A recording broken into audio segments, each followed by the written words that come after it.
میں کھڑی شیشے میں اپنے آپ کو دیکھ رہی تھی۔ بالوں میں چاندنی اترنے لگی تھی۔ ان بالوں کو تو میں رنگوا سکتی تھی، لیکن چہرے پر جو جھریاں آ رہی تھیں ان کا کیا کرتی؟ روزانہ ہونے والا گہرا میک اپ اور صحت کی خرابی نے مجھے اس حالت پر پہنچا دیا تھا کہ میں 40 سال کی عمر میں ہی 60 یا 70 سال کی بڑھیا لگنے لگی تھی۔ ہر رات جوان مردوں کے ساتھ رات گزارنا یوں بھی کوئی آسان کام نہیں تھا، لیکن کیا کرتی؟ میرا پیشہ ہی ایسا تھا۔ میری قسمت نے مجھے ایک طوائف خانے میں پہنچا دیا تھا اور یہاں آ کر میرا نام بلبل پڑ گیا تھا۔ لیکن اب یہ بلبل بوڑھی ہو رہی تھی اور ہم طوائفوں کی زندگی میں بڑھاپا ایک موت کی طرح ہوتا ہے۔ میری زندگی میں بھی یہ بڑھاپا دھیرے دھیرے موت ثابت ہو رہا تھا۔ میری کوٹھی کے باہر اندھیرا ہونے لگا تھا۔ اب بڑی بڑی گاڑیوں میں آنے والے رئیس زادے میرے کوٹھے کے باہر رکنے کی بجائے آگے کی طرف کو جاتے، جہاں جوان اور کم عمر حسینائیں تھیں۔ میری خوبصورتی گزرتے لمحوں نے ماند کر دی تھی اور یہی بات مجھے خوف زدہ کر رہی تھی۔ اگر حالات ایسے ہی رہتے تو جلد فاقوں کی نوبت آ جاتی۔ میں بہت زیادہ پریشان تھی اور پھر میرے پاس کام کرنے والے راجا نے مجھے بتایا کہ آپ کی پریشانی کا ایک حل ہے مالکن۔ اس کی بات سن کر مجھے جیسے زندگی کی نوید مل گئی۔ میں نے فوراً کہا کہ راجا بتاؤ کیا حل ہے، کیا علاج ہے؟ میرا چہرہ تو دیکھو، میرے ہاتھوں کو دیکھو، ایسا لگتا ہے کہ جیسے بڑھاپے میرے چہرے پر ہی اتر آیا ہو۔ راجا کہنے لگا کہ مالکن لودھرا کا ایک پنسار ہے، ایسی دوا دیتا ہے کہ بوڑھی سے بوڑھی عورت بھی جوان ہو جاتی ہے۔ میرا خیال ہے آپ کو بھی ایک دفعہ اس سے دوا لے لینی چاہیے۔ راجا کی بات سن کے میری ساری خوشی خاک میں مل گئی تھی۔ میں نے کہا کہ چل راجا، کیسی بات کرتا ہے؟ ایسے ہزاروں پنسار بیٹھے ہیں جو یوں ہی باتیں بنا کر اپنی دوائی فروخت کرتے ہیں، ہوتا کچھ بھی نہیں ہے، بس پیسے ہی پانی میں جاتے ہیں۔ میں نے راجا کی بات کو نظر انداز کیا تو وہ کہنے لگا، نہیں مالکن، آپ میری بات کو غلط سمجھ رہی ہیں۔ آپ کو نہیں پتہ اس پنسار کے پاس بڑا رش ہوتا ہے، آج کھڑے ہو تو کل جا کر باری آتی ہے اور اس میں بھی دوا نہیں ملتی۔ ہفتے بعد کا نمبر ملتا ہے اور نمبر آنے پر ہی پنسار دوا بنا کر دیتا ہے۔ دور دور سے عورتیں اس پنسار کے پاس آ کر رش لگاتی ہیں اور اپنے مقصد میں کامیاب ہوتی ہیں۔ سنا ہے زیادہ پیسہ بھی نہیں لیتا۔ اگر ایسی بات ہے تو پھر علاج کروانے میں کیا برائی ہے؟ آپ بھی تو دیکھیں کہ اب تو یہاں گاہک رخ بھی نہیں کرتا۔ اگر ایسا رہا تو بہت پریشانی ہو جائے گی۔ راجا کی بات پر میں مسکرا پڑی تھی۔ میں اچھی طرح جانتی تھی کہ اسے مجھ سے کہیں زیادہ اپنی نوکری کی پرواہ تھی۔ وہ سالوں سے میرے ساتھ اسی کوٹھے پر تھا اور اگر میں نہ کماتی تو اسے بھی نوکری سے نکال باہر کرتی، اسی لیے وہ میرے خاطر جتن کر رہا تھا۔ میں نے راجا سے کہا کہ سوچ کر جواب دوں گی، ایسا نہ ہو کہ جوانی کے لیے پنسار کے پاس جاؤں اور مزید کسی مصیبت میں پھنس جاؤں۔ مجھے تو ایسے پنساروں سے خوف ہی آتا ہے، پتہ نہیں دواؤں کے نام پر کیا کچھ ملا کر کھلا دیا کرتے ہیں، کہیں کچھ الٹ پھلٹ ہی نہ ہو جائے، مرنا نہیں کوئی مصیبت آ جائے گی۔ طوائف ہونا بھی آسان کام نہیں ہے، اپنے رنگ و روپ اور چمڑی کا بہت خیال رکھنا پڑتا ہے، تبھی جا کر کہیں گاہک ہمارے ٹھکانوں پر آیا کرتے ہیں۔ میری بات سن کر راجا خاموش ہو گیا۔ وہ بھی جانتا تھا کہ میں صحیح کہہ رہی ہوں۔ اندھیرا پھیلنا شروع ہوا تو میں ہمیشہ کی طرح سج دھج کر اپنے تخت پر بیٹھ گئی تھی۔ میں نے ہر ممکن کوشش کی تھی کہ میک اپ کے ذریعے اپنے چہرے کی جھریاں چھپا لوں۔ گھڑی کی سوئیاں دھیرے دھیرے سرکنے لگی، لیکن کسی گاہک کا کوئی اتا پتہ نہیں تھا۔ آس پاس کی کوٹھیوں سے گانے باجے اور جھنکار کی آواز آ رہی تھی۔ گاڑیوں کے بجتے ہارن بتا رہے تھے کہ گاہک آنے کا وقت شروع ہو چکا ہے، لیکن میرا آنگن سونا پڑ گیا تھا۔ ایسے ہی بیٹھے بیٹھے رات کے 10 بج گئے۔ راجا نے ایک اداس نظر مجھ پر ڈالی اور کہنے لگا، مالکن لگتا ہے اب یہاں کوئی نہیں آئے گا۔ میں نے اس کی بات کا کوئی جواب نہیں دیا۔ اتنے میں حویلی کا دروازہ کھلا اور اندر آنے والے شخص کو دیکھ کر میرے چہرے کا رنگ بدل گیا۔ وہ اس کوٹھی کا مالک تھا اور کرایہ طلب کرنے کے لیے آیا تھا۔ میرے پاس اسے پیسے دینے کے لیے 1 روپیہ بھی نہیں تھا۔ وہ 3 مہینے سے نہ جانے کتنے چکر کاٹ چکا تھا اور میں ہر بار اسے کسی نہ کسی طرح ٹال دیا کرتی تھی، لیکن آج اس کے ارادے مجھے نیک نہیں لگ رہے تھے۔ وہ مجھے دیکھ کر زور سے ہنسا اور کہنے لگا، کیوں بلبل، آج بھی تنہا بیٹھی ہو؟ تمہارے چہکنے کا وقت ختم ہو چکا ہے۔ مان لو کہ تم بوڑھی ہو گئی ہو، اور بوڑھی عورتوں کا اس دھندے میں کوئی کام ہے نہیں نا؟ یا تو میرا کرایہ دو یا پھر تم غلام بن جاؤ۔ ہر رات میری خدمت میں گزارنا اور میں تم پر اس حویلی کا کرایہ معاف کر دوں گا۔ اس خبیث آدمی کی بات سن کر میرا دماغ خراب ہونے لگا۔ میں نے غصے میں کہا کہ دفع ہو جاؤ یہاں سے، تمہیں سود سمیت تمہارا کرایہ دوں گی، بلکہ تمہارے منہ پر ماروں گی، لیکن مجھے اپنی غلامی میں لینے کی ہمت بھی مت کرنا۔ بلبل اپنی مرضی کے آدمی کے ساتھ رات گزارتی ہے، کسی کی غلامی نہیں کرتی۔ وہ زور سے ہنسا اور کہنے لگا، واہ رے واہ، جوانی چلی گئی لیکن تیری اکڑ نہ گئی۔ یاد رکھنا اب اس دہلیز پر کوئی نہیں آئے گا، لیکن پھر بھی تیری انا کی خاطر میں تجھے مہینے بھر کا وقت دیتا ہوں۔ اس ایک مہینے میں یا تو اپنا کوٹھا سجا کر میرے پیسے واپس کر یا پھر میری باندی بن جا، اس کے سوا اور کوئی راستہ نہیں۔ مجھے ایک مہینے کا وقت دے کے چلا گیا اور میرے سر پر آسمان گر پڑا۔ میں جانتی تھی کہ اس ایک مہینے میں کچھ نہیں ہونے والا۔ میری آنکھوں سے آنسو آ گئے۔ راجا نے میرے سر پر ہاتھ رکھا اور کہنے لگا، مالکن میں آپ کے ساتھ ہوں، آپ پریشان نہ ہوں۔ میں تو کہتا ہوں کہ ہم پنسار سے دوا لے کر آتے ہیں، دیکھنا کچھ ہی دنوں میں یہاں پھر سے رونق لگ جائے گی، لوگ پھر سے آپ پر پیسہ واریں گے اور اس مکان مالک کے پیسے آپ اس کے منہ پر دے مارنا۔ راجا کی بات پر میں نے دکھ سے اسے دیکھا اور کہا کہ صحیح وقت پر صحیح فیصلہ کرتے تو آج یہ سب نہ ہو رہا ہوتا، نہ اپنے ماں باپ کا دل دکھاتی، نہ گھر سے بھاگتی اور نہ اس کوٹھے کی زینت بنتی۔ میری ماں کی بد دعاؤں کی وجہ سے میں آج یہاں پر موجود ہوں۔ کاش میں اپنے ماں باپ کا دل نہ دکھاتی تو آج میرا ایسا حال نہ ہوتا۔ ماضی میری آنکھوں کے سامنے کسی فلم کی طرح چلنے لگا تھا کہ کیسے میرے ماں باپ مجھے اپنی پلکوں پر بٹھایا کرتے تھے۔ اکلوتی اولاد تھی میں ان کی، ان کا بس نہیں چلتا تھا کہ میری خاطر اپنی ساری خوشیاں قربان کر دیتے۔ ساری زندگی میں نازوں میں پلی بڑی تھی، لیکن جیسے ہی جوانی میں قدم رکھا، نہ جانے کہاں سے فرقان میری زندگی میں چلا آیا اور اس نے ایسی تباہی مچائی کہ سب کچھ برباد ہو گیا۔ اپنی محبت کی پٹی میری آنکھوں پر باندھی اور مجھے میرے ہی ماں باپ کے خلاف ورغلا دیا۔ میں نے اماں ابا کو فرقان کے بارے میں بتایا تو انہوں نے صاف انکار کر دیا، کہنے لگیں کہ وہ لڑکا اچھا نہیں ہے، نہ ہی کماتا ہے، نہ ہی پڑھا لکھا ہے، تمہارے قابل ہی نہیں ہے۔ اماں ابا کی بات سن کر مجھے وہ لوگ اپنے دشمن لگنے لگے۔ فرقان نے تو مجھے پہلے ہی کہہ دیا تھا کہ تمہارے ماں باپ نہیں مانیں گے، خاموشی سے میرے ساتھ چلو، لیکن پھر بھی میں نے کوشش کی تھی اور نتیجہ دیکھ لیا تھا۔ ابا نے میرا رشتہ خود ہی اپنے چھوٹے بھائی کے بیٹے طلحہ کے ساتھ کر دیا، اور یہی وہ وقت تھا جب فرقان نے مجھے مجبور کیا کہ میں رات کے اندھیرے میں اپنا سامان لے کر گھر سے بھاگ چلوں۔ پہلے تو ماں باپ کی عزت کا سوچ کر میں نے انکار کیا، لیکن پھر فرقان نے یقین دلایا کہ ہم نکاح کر کے صبح تک لوٹ آئیں گے، اور میں اس کی باتوں میں آ گئی۔ میں نے کچھ ضرورت کا سامان باندھا اور بنا ماں باپ کو بتائے آدھی رات کو گھر سے نکل پڑی۔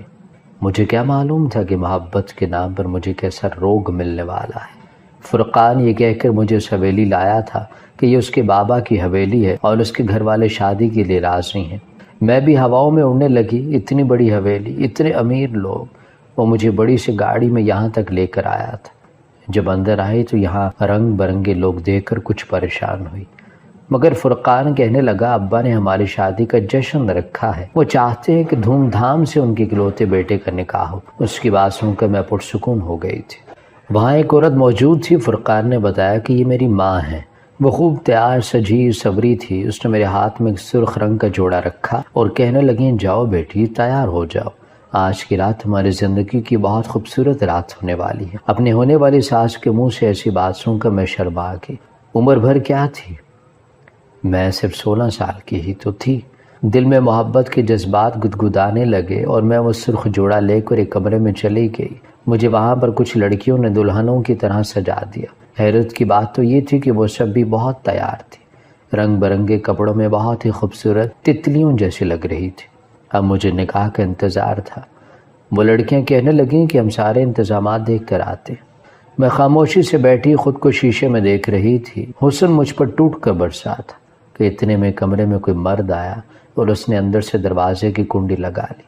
میں ایک دم ہی گھبرا گئی اور پھر میں کھڑی ہو کر پوچھا، کون ہو؟ تو کہنے لگا کہ تیرا شوہر۔ یہ سن کر میرے سر پر آسمان گر پڑا۔ میں نے کہا کہ کون ہو تم، یہاں کیا کر رہی ہو، فرقان کہاں ہے؟ وہ آدمی زور سے ہنسا اور کہنے لگا، سچی تو کہہ رہا ہوں، میں ہی تیرا شوہر ہوں۔ پورے 10,000 روپے میں آج کی رات کے لیے تجھے خریدا ہے۔ اب یہاں ہر رات تیرا ایسا ہی شوہر آیا کرے گا، اور جسے تو فرقان کہہ رہی ہے وہ فرقان نہیں، وہ تو شامیر ہے، شامیر۔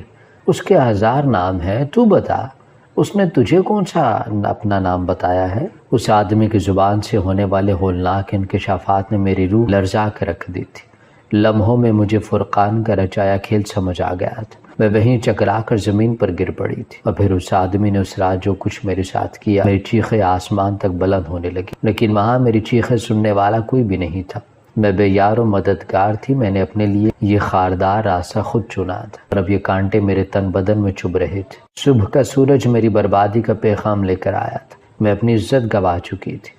وہ مرد مجھے جس حالت میں بستر پر چھوڑ کر گیا تھا، میں اٹھ کر بیٹھنے کے قابل بھی نہیں تھی۔ محبت کا بھوت سر سے اترا تو ماں باپ کی یاد ستانے لگی، لیکن یہاں سے واپسی کا کوئی راستہ ہی نہیں تھا۔ بہت زور لگایا، بہت کوشش کی، روئی چلائی، لیکن کسی نے مجھے واپس نہ جانے دیا۔ اور پھر ایک دن موقع ملا تو مہینے بعد میں یہاں سے فرار ہوئی اور سیدھے اپنے گھر پہنچ گئی، لیکن وہاں جا کر تو مجھ پر ایک نئی قیامت ٹوٹ پڑی۔ پتہ چلا کہ میرے ماں باپ نے خودکشی کر لی ہے۔ میری ماں صدمے سے پاگل ہو کر گلیوں میں یہاں وہاں پھرنے لگی ہے۔ محلے والوں نے مجھے دیکھا تو مجھ پر پتھر برسائے اور کہنے لگیں کہ تیری جیسی بیٹی ہونے سے تو اچھا ہے انسان بے اولاد رہ جائے۔ میں ہر طرف سے خالی ہاتھ خالی دامن رہ گئی تھی، اور پھر اس سے پہلے کہ میں اپنی ماں کو ڈھونڈ پاتی، نگینا بائی کے بندوں نے مجھے ڈھونڈ لیا تھا۔ وہ لوگ میری تلاش میں میرے پیچھے آ گئے تھے، اور اس کے بعد مجھ پر اسی حویلی میں سخت پہرا بٹھا دیا گیا۔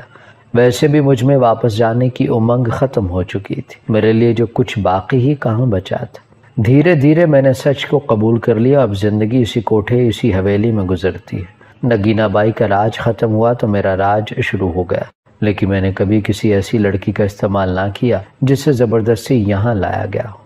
میں اکیلے ہی اس کوٹھے پر رہ گئی، کیونکہ میں لڑکیوں کی خرید و فروخت کا کام نہیں کرتی تھی۔ جو اذیت مجھ پر گزری تھی میں وہ کسی اور لڑکی کی جھولی میں نہیں ڈال سکتی تھی۔ مجھے ایسا کرنے کی ضرورت بھی نہیں پڑی، کیونکہ میں اپنے آپ میں ہی اتنی حسین تھی کہ دور دور سے گاہک صرف میری خاطر یہاں آتے اور مجھ پر ہزاروں روپیہ لٹاتے۔ لیکن جوانی ہمیشہ تو نہیں رہتی نا، اور یہی میرے ساتھ بھی ہوا۔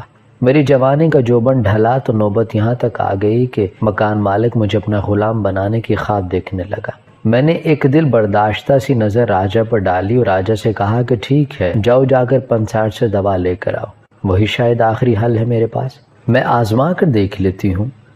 میری بات سن کر راجہ خاموش ہو گیا، کہنے لگا مالکن یقین کریں واقعی آپ کے دن بدل جائیں گے۔ میں نے سن رکھا ہے کہ اس پنسار کے ہاتھوں میں جادو ہے، جادو۔ میں نے خاموشی سے سر ہلایا اور واپس اپنے کمرے میں چلی آئی۔ اب تو اس حویلی کی تنہائی مجھے ڈسنے لگی تھی۔ گزرے 23 سالوں میں مجھے گھنگرو کی جھنکار اور گاہکوں کے آگے پیش ہونے کی عادت ہو چکی تھی۔ نیند میری آنکھوں سے اڑ گئی تھی۔ میں دن کو نیند آتی تھی نہ رات کو، ہر وقت مستقبل کی فکر ستاتی۔ اگلے ہی دن راجہ پنسار کے پاس گیا اور خالی ہاتھ واپس لوٹ کر آیا، کہنے لگا مالکن وہ پنسار ایسے دوا نہیں دیتا، جس کے لیے دوا چاہیے ہو وہ صورت کو خود دیکھتا ہے اور اسی کے حساب سے دوا بنا کر دیتا ہے۔ میرے جانے سے کچھ نہیں ہوگا، آپ بھی میرے ساتھ چلیں۔ غصے سے راجہ کو دیکھا اور کہا کہ دماغ ٹھیک ہے تمہارا؟ بھلا ایسی جگہ میں کیسے جا سکتی ہوں؟ لوگ مجھے دیکھتے ہی میری شناخت پہچان جاتے ہیں، لوگ پتھر ماریں گے ہمیں۔ راجہ کہنے لگا مالکن آپ کچھ زیادہ ہی سوچ رہی ہیں، ایسا کچھ نہیں ہوگا، آپ برقع پہن لیں، نقاب کر لیں، کوئی آپ کو نہیں پہچانے گا۔ ویسے بھی وہاں ساری عمر رسیدہ عورتیں اپنے اپنے مطلب ہی سے تو آتی ہیں، سب ایک دوسرے سے منہ چھپاتی ہیں تاکہ کسی کو کسی کی عمر پتہ نہ چلے۔ پہل تو میں نے صاف انکار کیا، لیکن پھر گھر کے حالات دیکھتے ہوئے میں نے راجہ کی بات مان لی اور اگلے دن برقع پہنے نقاب لگائے اس پنسار کے پاس پہنچ گئے۔ اس کی دکان کے باہر ایک لمبی قطار لگی تھی، بہت سی عورتیں تھیں، سبھی اپنا اپنا منہ چھپا رہی تھی۔ میں بھی وہیں کھڑی ہو گئی۔ ساتھ والی ایک عورت نے مجھ سے بات کرنی چاہی، لیکن میں نے کوئی جواب نہ دیا۔ مجھے ڈر تھا کہ کسی کو پتہ نہ چل جائے کہ میرا تعلق کہاں سے ہے۔ کوئی دوپہر کے بعد میرا نمبر آیا تھا، مجھے وہاں موجود آدمی کو اپنا چہرہ دکھانا تھا اور اس کے پورے ایک ہفتے بعد پنسار مجھے خود خاص دوا بنا کر دیتے جس سے میں دوبارہ جوان ہو جاتی، لیکن مجھے اپنا چہرہ دکھاتے ہوئے خوف محسوس ہو رہا تھا۔ مجھے ڈر لگ رہا تھا کہ کہیں دنیا مجھ پر دوبارہ پتھر نہ برسا دے، مگر وہاں بیٹھا آدمی کہنے لگا بی بی جب تک اپنا چہرہ نہیں دکھاؤ گی ہم تمہاری دوا کیسے بنائیں گے؟ ہر کسی کی دوا اس کی عمر اور اس کی جلد کے مطابق ہی تو بنائی جاتی۔ نہ چاہتے ہوئے بھی میں نے اپنے چہرے پر سے نقاب ہٹا دیا تھا۔ اس نے میرا چہرہ دیکھا اور پھر ایک کاغذ پر کچھ لکھنے لگا، لیکن اس کی نظروں میں مجھے عجیب سی چبھن محسوس ہوئی تھی۔ اس نے میرا نام پوچھا تو وہ میرے حلق میں گلٹی سی ابھری تھی، تو خود اپنا اصلی نام میں بھول چکی تھی۔ سالوں سے میرا نام بلبل پڑا ہوا تھا اور میں خود بھی اپنے اسی نام سے واقف تھی۔ اس آدمی نے دوبارہ سے میرا نام پوچھا تو میں نے بڑی مشکل سے خود پر قابو پایا اور بہت آہستہ آواز میں بتایا کہ میں نور فاطمہ ہوں۔ اس نے حیرت سے مجھے دیکھا اور پھر کاغذ پر نام لکھ دیا۔ شاید میرے اتنے مشکل سے نام بتانے پر وہ حیران رہ گیا تھا۔ اس نے کاغذ میرے ہاتھ میں تھمایا اور کہنے لگا کہ بی بی آپ ایک ہفتے بعد آنا، پنساڑ صاحب خود تمہیں دوا بنا کر دیں گے اور استعمال کا طریقہ بھی بتائیں گے۔ میں واپس لوٹ آئی تھی۔ راجہ کو پوری امید تھی کہ یہاں سے میری جوانی مجھے واپس مل جائے گی، میرا کاروبار پھر سے چمک اٹھے گا، لیکن پتہ نہیں کیوں میرے دل میں عجیب عجیب سے خیالات آ رہے تھے۔ جب سے میں وہاں سے لوٹی تھی خود کو بہت بے چین محسوس کر رہی تھی۔ میں نے اپنا برقع اتار پھینکا اور حویلی کے ایک کونے میں بنے کمرے میں گئی جہاں نگینہ بائی چارپائی پر اپنی زندگی کی آخری سانسیں لے رہی تھی۔ مجھے دیکھ کر اس کے چہرے پر چمک آئی تھی۔ میں نے نگینہ بائی سے کہا کہ کاش تو مجھے خرید کر یہاں نہ لاتی تو میرے ساتھ یہ سب نہ ہوتا۔ میری بات پر نگینہ بائی دکھ سے ہنسی اور کہنے لگی، جس طرح تو یہاں آئی تھی نا اسی طرح میں بھی یہاں آئی تھی، لیکن دیکھ قسمت نے مجھے آج کہاں پہنچا دیا۔ کل کو تو میری جگہ ہوگی اور تیری جگہ کوئی اور، یہی ہماری قسمت ہے، لیکن دنیا ہمیں بد کردار ہی سمجھتی ہے۔ زندگی کے آخری دنوں میں نگینہ بائی اپنی قسمت اپنی زندگی پر پچھتا رہی تھی، لیکن کاش وہ اپنی زندگی میں ہی سدھر جاتی اور لڑکیوں کی خرید و فروخت کا یہ سلسلہ ختم کر دیتی تو آج میرے قسمت میں بھی ایسی تاریکی نہ لکھی ہوتی۔ دن پر دن گزر رہے تھے، کوٹھا خالی پڑا تھا۔ پورے ہفتے بعد راجہ کہنے لگا، مالکن آج آپ کو پنسار کے پاس جانا ہے، آج آپ کی دوا ملنے کا دن ہے، دیکھنا آپ پہلے کی طرح حسین ہو جائیں گے۔ راجہ کی بات پر میں ہنس پڑی اور کہنے لگی، چل دیکھ لیتے ہیں تیرے پنسار کی دوا میں کتنی طاقت ہے، بڑی تعریفیں کر رکھی ہیں نا تو نے، اب دودھ کا دودھ اور پانی کا پانی ہو جائے گا۔ راجہ مجھے لے کر خوشی خوشی پنسار کے پاس گیا۔ ایک چھوٹے سے کمرے میں پنسار جی اکیلے بیٹھے تھے اور باری باری ایک عورت کو اندر بلا کر اس کی دوا دے رہے تھے۔ جو میری باری آئی تو میں بھی اندر چلی گئی۔ پنسار جی نے میری پرچی دیکھی تو ان کی آنکھوں میں عجیب سی چمک آئی۔ وہ غور سے میرا چہرہ دیکھتے ہوئے کہنے لگے کہ آپ کے لیے تو میں نے خاص دوا بنائی ہے۔ مجھے ان کی بات سمجھ نہیں آئی۔ انہوں نے ایک پاؤڈر نکال کر میرے سامنے رکھا اور کہنے لگے، پہلے اسے کھا لے پھر میں آپ کو باقی کی دوا کا طریقہ بتا دیتا ہوں۔ میں نے خاموشی سے وہ پاؤڈر پانی میں گھول کر ان کے سامنے ہی پی لیا۔ پنسار جی نے دوا کی کچھ پڑیاں میرے سامنے رکھی اور اپنے منہ پر لگایا، بڑا سا چشمہ اتار کر ٹیبل پر رکھا تو میرے قدموں تلے سے زمین نکل گئی۔ چشمے کی وجہ سے چہرے کی خد و خال کافی حد تک چھپے ہوئے تھے، لیکن چشمہ اترتے ہی وہ چہرہ مجھے صاف دکھائی دے رہا تھا جسے میں اچھی طرح پہچانتی تھی۔ مجھے ایسا لگ رہا تھا جیسے کسی نے میرے سر پر آسمان گرا دیا ہو۔ میں خاموشی سے ٹکٹکی باندھے اس شخص کو دیکھ رہی تھی جو پنسار بنا میرے سامنے بیٹھا تھا۔ اس کے چہرے پر ایک ہلکی سی مسکراہٹ آئی اور وہ کہنے لگا کہ پرچی پر جب میں نے تمہارا نام پڑھا تھا تو میں خود بخود ہی ذہن تمہاری طرف چلا گیا تھا۔ دل کہنے لگا کہ یہ تم ہی ہوگی، لیکن اتنے سالوں بعد تم سے دوبارہ ملنے کا میں نے کبھی سوچا بھی نہیں تھا، اسی لیے کچھ تذبذب کا شکار تھا۔ اور پھر میرے شاگرد نے میرے پوچھنے پر تمہارا حلیہ بتایا تو مجھے یقین ہونے لگا کہ قسمت نے تمہارا اور میرا ملنا لکھ دیا ہے۔ تم اندر آئی تو میرا شک یقین میں بدل گیا۔ تم وہی ہو جس کے لیے میں نے اپنی زندگی کے 23 سال گزارے ہیں۔ میں نے کپ کپاتی آواز میں پوچھا کہ طلحہ تم کیسے ہو، چچی کیسی ہے، چچا کیسے ہیں؟ وہ دھیرے سے مسکرایا اور کہنے لگا کہ چچی چچا تو اب اس دنیا میں نہیں رہی، البتہ تمہاری ماں میرے پاس ہے، میں اس کی بہت دیکھ بھال کرتا ہوں، وہ ہر وقت تمہیں یاد کرتی ہے۔ اب ماں کے ذکر پر میری آنکھوں سے آنسو بہنے لگے تھے۔ نور فاطمہ تم کہاں چلی گئی تھی؟ میں نے تمہیں کہاں کہاں نہ تلاش کیا، اور اگر مہینے بعد بھی لوٹ کر آئی تھی تو کم سے کم میرے گھر تو آتی، مجھ سے ملاقات تو کرتی۔ تمہاری خاطر میں نے در در کی خاک چھانی ہے۔ اگر تم نے کسی سے شادی کر ہی لی تھی تو مجھے بتاتی، میں سب کچھ ٹھیک کر دیتا۔ تمہیں تو بھاگنے سے پہلے ہی مجھے بتا دینا چاہیے تھا۔ میں تم سے اتنی محبت کرتا تھا کہ تمہارے ماں باپ کو راضی کر ہی لیتا۔ اس کی بات سن کے میری آنکھوں میں آنسو آ گئے تھے۔ میں اسے کیا بتاتی کہ میں کہاں تھی، کس حال میں تھی اور آج تک کہاں ہوں۔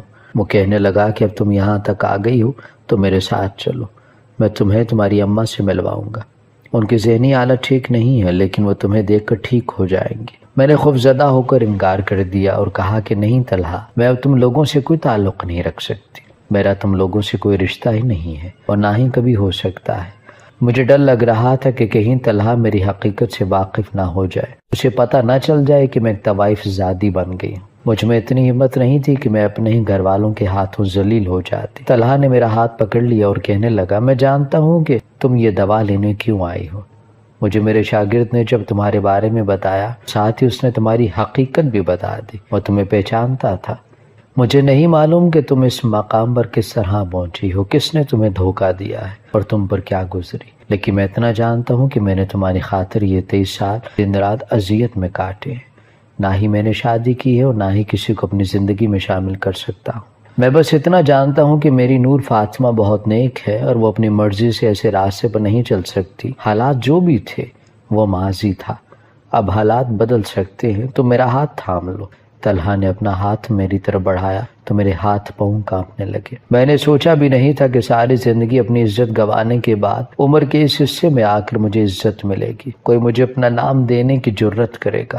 میں نے طلحہ سے کہا کہ ایک دفعہ میرا سارا سچ جان لو، اس کے بعد کوئی فیصلہ کر لینا، لیکن اس نے انکار کر دیا۔ وہ کہنے لگا کہ محبت میں سوال جواب نہیں ہوتے، جہاں محبت ہوتی ہے وہاں خطائیں معاف کر دی جاتی۔ میں نے تمہاری ہر غلطی معاف کی ہے، میں تم سے نکاح کرنا چاہتا ہوں، ہم دونوں مل کر تمہاری اماں کو بھی ٹھیک کر دیں گے۔ سالوں بعد مجھے میرا مقام واپس ملنے جا رہا تھا، میں چاہ کر بھی انکار نہ کر سکی۔ طلحہ نے وہ ساری دوائی لی اور کچرے کے ڈبے میں ڈال، کہنے لگا کہ مجھے تم ایسے ہی خوبصورت لگ رہی، یہ سب کھانے کی تمہیں کوئی ضرورت نہیں۔ اس کی بات پر میری آنکھوں میں خوشی کے آنسو آ گئے تھے۔ وہ مجھے ایسے ہی اپنانے کو راضی تھا جیسے میں تھی۔ میں نے راجہ کو اندر بلایا اور اس کے ہاتھ میں کچھ پیسے پکڑائے، اسے کہا کہ نگینا بائی کا خیال رکھے اور اسے اپنی شادی کا بتا کر خدا حافظ کہہ دیا۔ میرے بارے میں جان کر راجہ بھی بہت خوش ہو گیا تھا۔ وہ کہنے لگا کہ مالکن آپ بہت اچھی، آپ نے کبھی کسی لڑکی کی زندگی برباد نہیں کی، آج اسی لیے خدا نے آپ کا گھر آباد کر دیا ہے۔ وہ مجھے دعائیں دیتا چلا گیا تھا اور میں طلحہ کا ہاتھ پکڑ کر گھر چلی آئی تھی۔ آج بھی طلحہ کی دوا سے بہت سی عمر رسیدہ عورتیں دوبارہ سے جوان نظر آنے لگتی ہیں۔ خدا نے اس کے ہاتھ میں بہت شفا دی ہے اور شاید یہ اس کی نیک نیتی اور خدا ترسی کا نتیجہ ہے۔ میں نے خدا سے اپنے تمام گناہوں کی معافی مانگ لی ہے۔ میں آج تک جس راستے پر چلی تھی اس پر مجھے زبردستی ڈالا گیا تھا، لیکن جب مجھے واپسی کا راستہ ملا تو میں لوٹ آئی تھی۔ میں نے اپنے خدا کے آگے اپنا سر سجدے میں جھکا دیا۔ مجھے یقین ہے کہ میرا خدا مجھے معاف کرنے والا ہے اور میرے گناہوں کو معاف کر دے گا۔ میں اب پردہ کرتی ہوں اور طلحہ کے سائے میں عزت کی زندگی گزار رہی ہوں۔ آپ لوگ میرے حق میں دعا کیجیے گا۔ میری سب بہن بیٹیوں سے درخواست ہے کہ کبھی اپنے گھروں کی دہلیز غیر مردوں کے لیے نہ پھلانگے۔ یہ غیر مرد کبھی بھی ہمارے باپ کی جگہ یا بھائی کی جگہ نہیں لے سکتے، یہ کبھی ہمیں وہ عزت نہیں دے سکتے جو ہمارا حق ہے۔